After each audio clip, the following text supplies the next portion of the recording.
I'm a bet.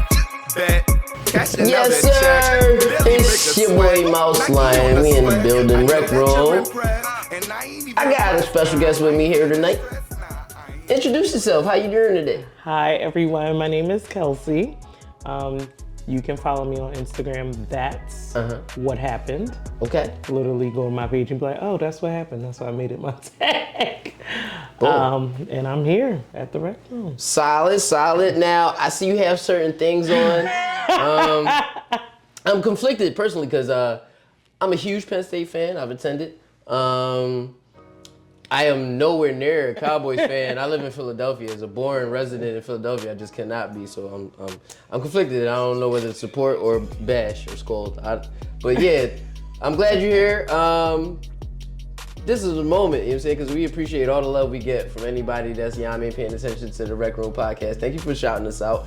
Thank you for liking our posts. Thank you for subscribing, watching the YouTube, hitting the reels, hitting the posts, you know what I'm saying? Keep showing the love. The more love you show, the more love we show, you know what I'm saying? We might see you on the set one day. But yeah, tell us about what you got in mind, because you got to tell me, let's stick to college. Give me some college. Stick to college. Well, Penn State went there, graduated, my favorite college team ever.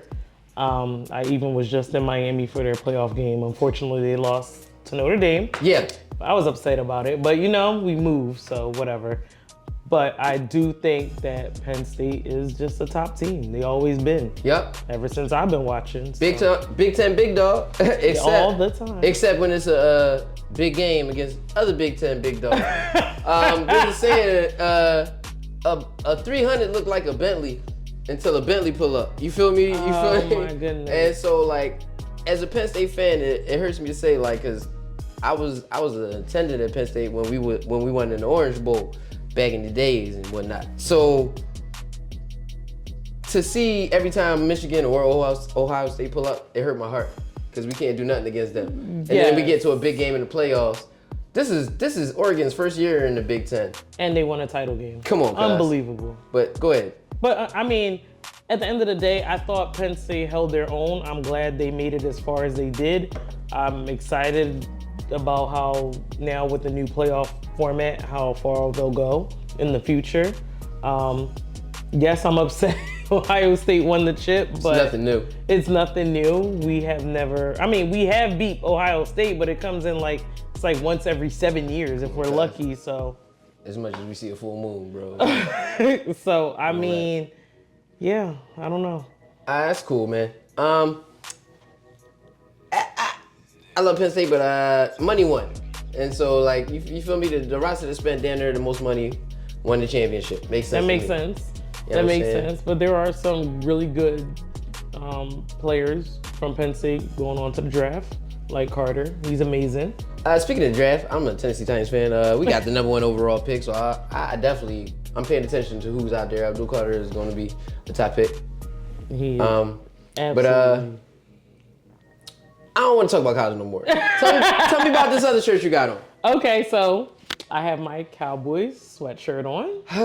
I know. I've been a Cowboys fan all my life. When my dad came from Jamaica back in the 80s, the Cowboys were 1-15. Big old Jamaica! And they were so terrible, he started watching, and when I was born, he started raising me to watch football. That's where I get my love of football from, and it starts with the Cowboys. Anyway, what about them?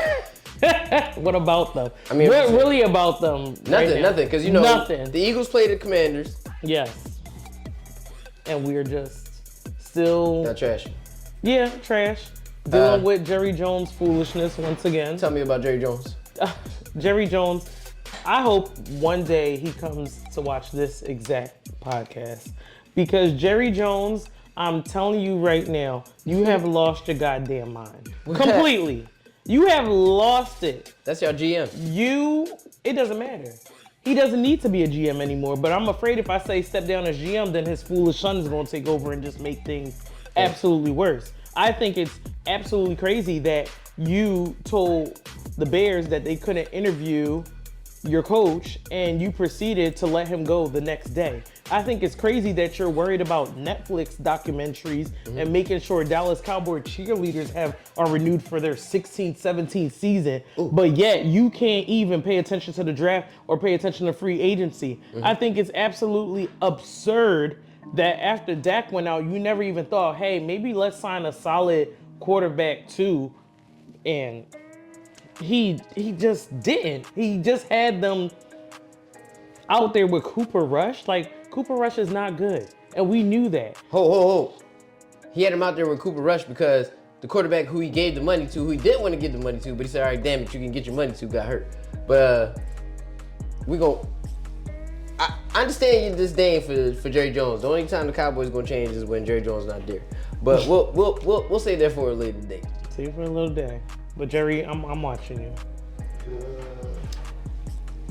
That's what it's gonna be for right now, you know what I'm saying? We appreciate Kelz being in the building, you know what I mean? Thank you for coming out, you know what I'm saying? I don't know if y'all noticed, but my boy Jamal in the back, he whipping something up. We'll be right back, you know what I'm saying? There's gonna be something good in it for you. Rec Room!